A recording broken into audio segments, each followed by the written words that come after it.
Welcome everyone, B Rodri here, and today, instead of coming with the normal Attack on Titan theory video, today I'm actually going to mix it up and talk about One Piece.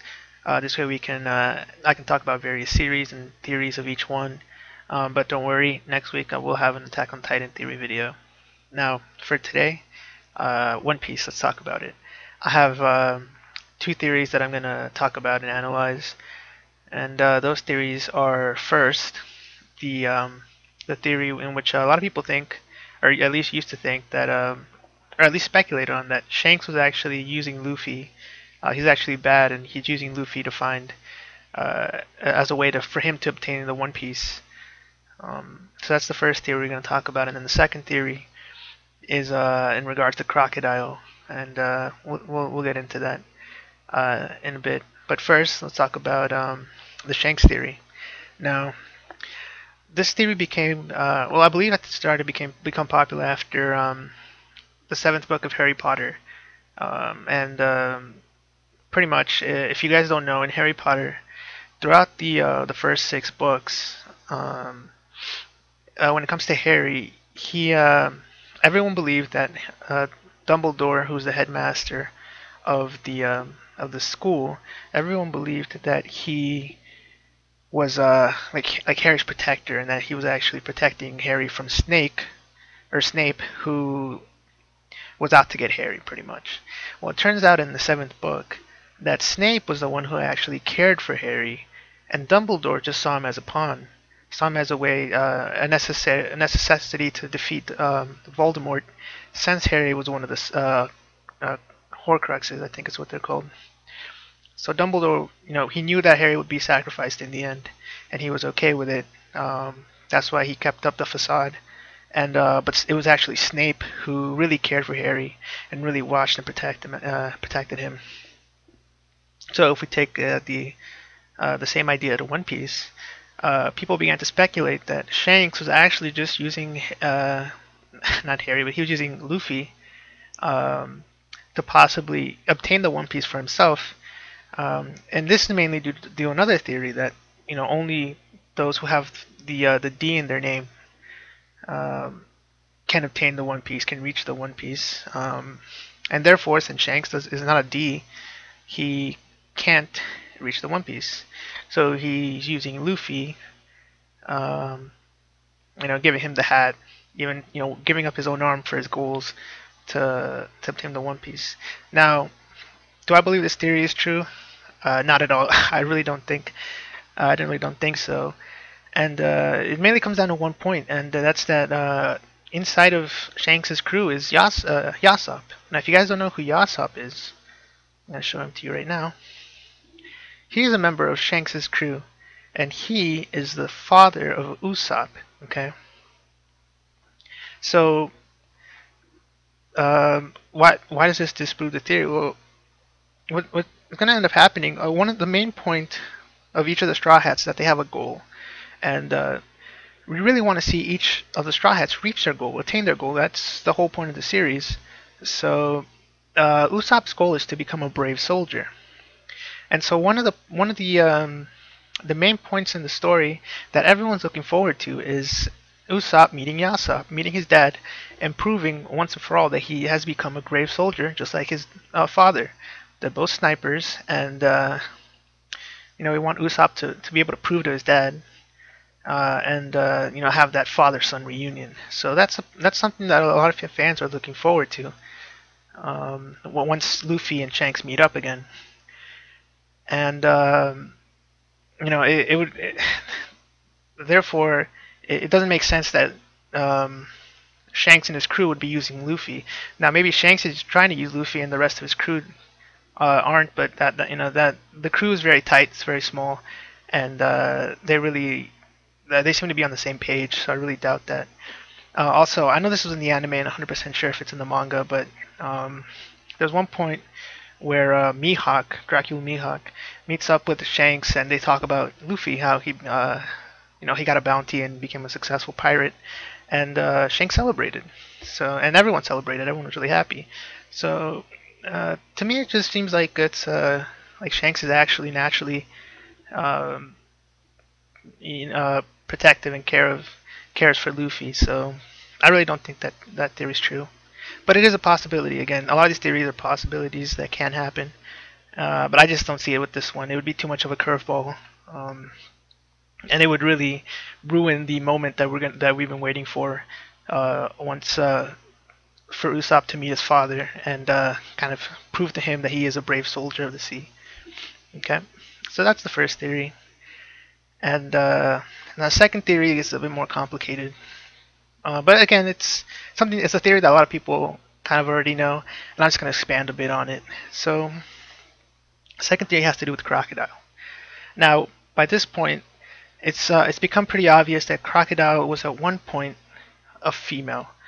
And if there's another YouTuber, Everything One Piece is really big, and he made a video a couple months ago that it shows that each of the warlords is directly influenced by one of the main heroes from the game Romancing Saga 2. Okay, this is very common in the way that Oda writes One Piece. Almost all of his characters are influenced by popular figures, either physically, with their clothing or hairstyle, or even pirates from back in the day. A lot of historical figures, their themes are based upon themes of old. So it didn't really surprise me when I saw in his video that he found the connection between the seven warlords, the original seven warlords, and their counterparts, the seven heroes from Romancing Saga. Okay. Now, what he found out was that all six out of the seven matched. Okay.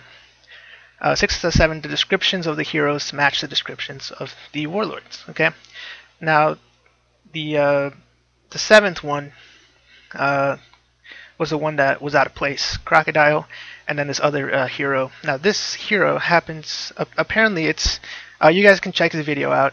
I highly recommend you do, but it's I believe it's some sort of a male spirit trapped inside a female's body. Okay, I think that's what it was for the hero, and so if in fact Oda did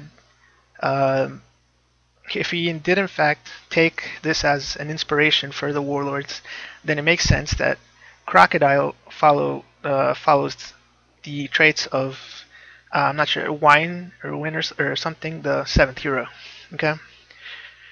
So is it a female trapped inside of a male's body then for Crocodile? Is it a female that turned into a male? Well, Crocodile's second biggest part in the show was when Ivankov told Crocodile that he'd reveal his secret if he didn't join them, if he didn't help them, and so there. Crocodile, he had to help. The secret's big enough that he doesn't want it revealed. And so, everyone said, oh, well, that confirms that he's, he used to be a female because Ivankov can turn females into males and males into females and, vice versa. So, I mean, that's pretty much what everyone thinks.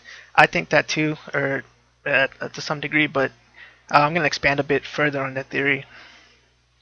I was listening to some songs, a while ago, and I came across a song called "The Princess Crocodile." It's by a band called Gry, Gry. Okay. Now the song's called "Princess Crocodile," and the lyrics, they go like, you should check it out so you could hear it yourself.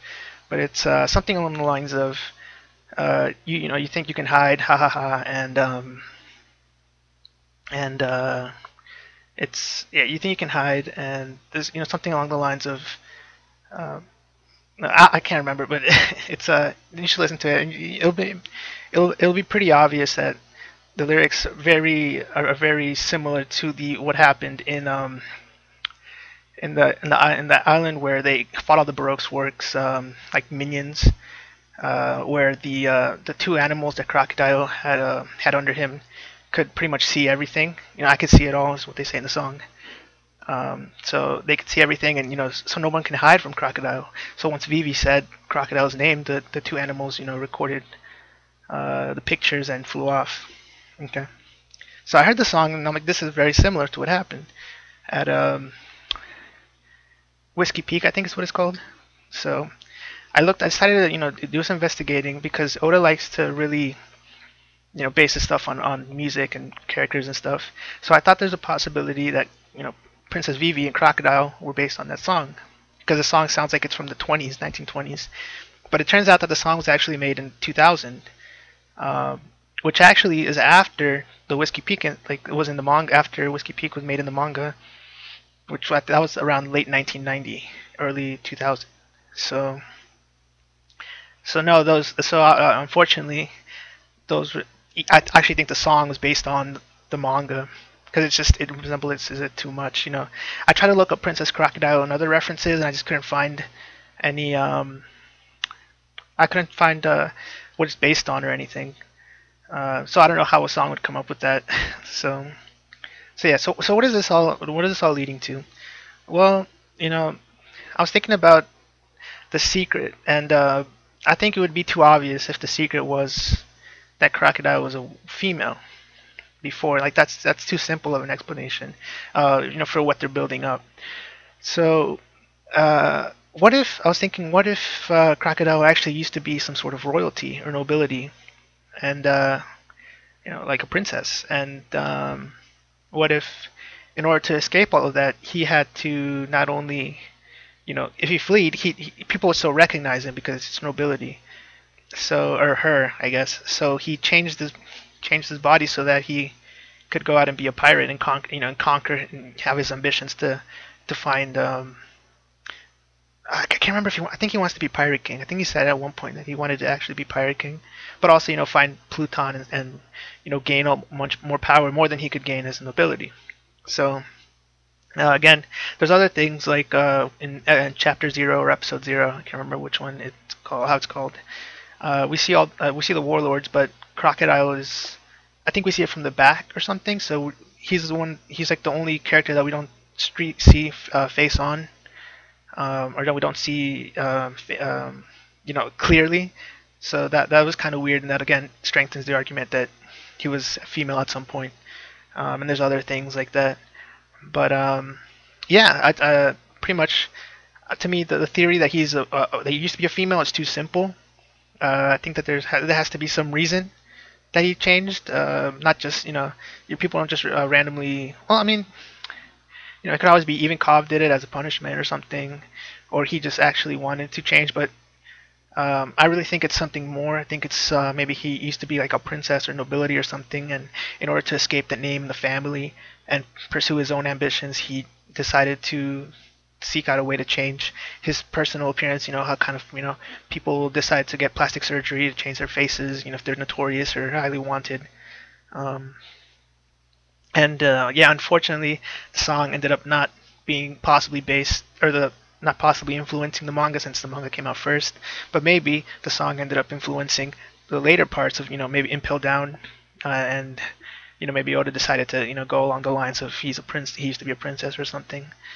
But so yeah, so that's gonna wrap up today's two theories, the analysis part, and so yeah, next week I'll coming back to Attack on Titan, and maybe week after that I might do like a discussion video or something. That way I can keep making a video a week.